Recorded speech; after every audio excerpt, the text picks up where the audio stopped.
राठोड, मराठवाडा सार्वजनिक शिक्षण प्रसारक मंडळ, चाटोरी, तालुका पालम, जिल्हा परभणी या संस्थेचं मी पदसिद्ध सचिव आहे।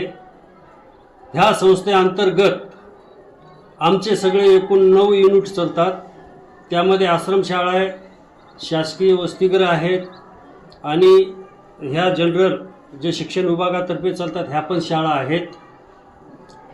ह्या सर्व शाळेचं देखभाल मी करतो, कारण ह्याच्यामध्ये आमच्या काही वसतिगृहामध्ये आश्रमशाळेमध्ये मागासवर्गीय विद्यार्थ्यांनाच प्रवेश दिला जातो आणि मागासवर्गीय विद्यार्थी हे ह्या शिक्षणापासून वंचित राहू नये म्हणून आम्ही हे सर्व शाळा काढलेले आहेत आणि गोरगरिबाच्या विद्यार्थ्यांना आम्ही शिक्षण देतो। त्यांची राहण्याची सोय, त्यांची कपड्या लत्याची सोय, त्यांचं राहण्याचं खाण्यापिण्याचं सगळी सोय हे आमच्या संस्थेमार्फत आम्ही सर्व सुविधा करून देतो, जेणेकरून गोरगरिबाचे लेकरं शिक्षणापासून वंचित राहू नये म्हणून।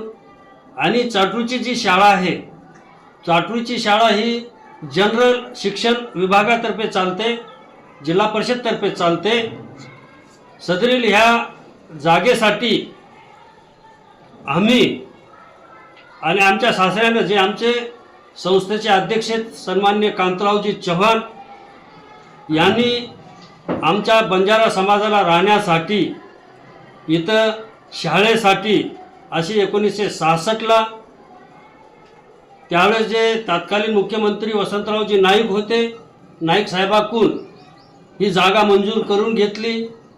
त्यांचे सर्व आदेश, कमिशनरचे आदेश आहेत, कलेक्टरचे आदेश आहेत, डेप्युटी डायरेक्टर कलेक्टरचे आदेश आहेत, तहसीलदारांचे आदेश आहेत। सदरील ही जागा गावठाणामध्ये आहे, त्याचे सर्व डॉक्युमेंट आहेत। सदरील जागेचं ह्या शाळेचं नाव सातबाऱ्यावर पण आहे।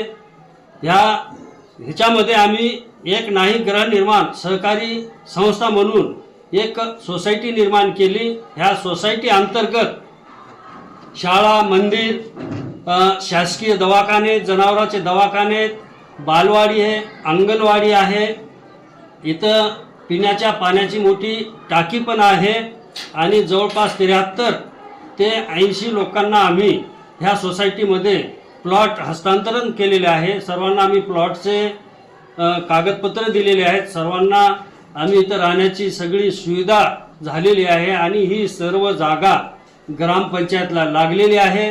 ग्रामपंचायतचे आम्ही नियमानुसार आम्ही सर्व टॅक्स भरतो, नळपट्टी भरतो, घरपट्टी भरतो। ह्या शाळेची पण आम्ही घरपट्टी, नळपट्टी सर्व भरतो आणि महसूल विभागानं जी शाळेला दरवर्षी जी आम्हाला आकारणी करते, ज्यामध्ये 25,000 असते, 20,000 असतील, 40,000 असतील, ही पण आम्ही महसूल दरवर्षी शाळेची आम्ही तहसीलला भरत राहतो। त्यांच्या पावत्या पण आहेत आणि ह्या सर्व गोष्टी असताना मला आज असं कळालं की आमचे 4-5 पत्रकार साहेब इथं आले। मी परीक्षेमध्ये होतो, 12वीची एक्झाम चालू आहे, मी आता शाळेमध्ये आलो आणि ह्या सर्व गोष्टीचा खुलासा त्यांना सर्व मूळ कागदपत्रे, डॉक्युमेंट सर्व मी त्यांना प्रत्यक्षात दाखविलेत।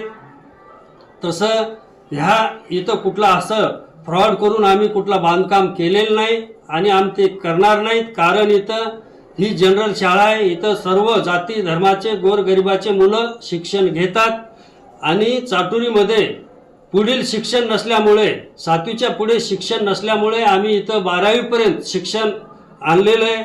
मुले मुली सर्व इथं 12वीपर्यंत शिक्षण घेतात। इथं 10वीचं पण केंद्र आहे। 10वीच्या परीक्षा इथं आजूबाजूचे सर्व खेडे, जे 10-12 खेडे येतात, वाड्या वस्त्या, तिथले पण मुलं सर्व इथं पुढील शिक्षण घेतात। इथं सेंटरची म्हणजे केंद्राची देखील सुविधा आहे। इथं वसतिगृह पण आहे मागासवर्गीय विद्यार्थ्यांचं शाळेला लागून बाजूला। तिथं 24 विद्यार्थ्यांचं वसतिगृह आहे, तिथं 24 मुलं निवासी राहतात। त्यांची पण आम्ही सर्व सोय, खाणं पिणं राहणं हे आम्ही आमच्या संस्थेच्या वतीनं करतो। नंतर सदरील जागेबाबत सन्मान्य तहसीलदार साहेबांनी कुणाच्या तरी गावातील एक राजकीय द्वेषापोटी कोणीतरी तहसीलदार साहेबाकडे अर्ज केलेला होता।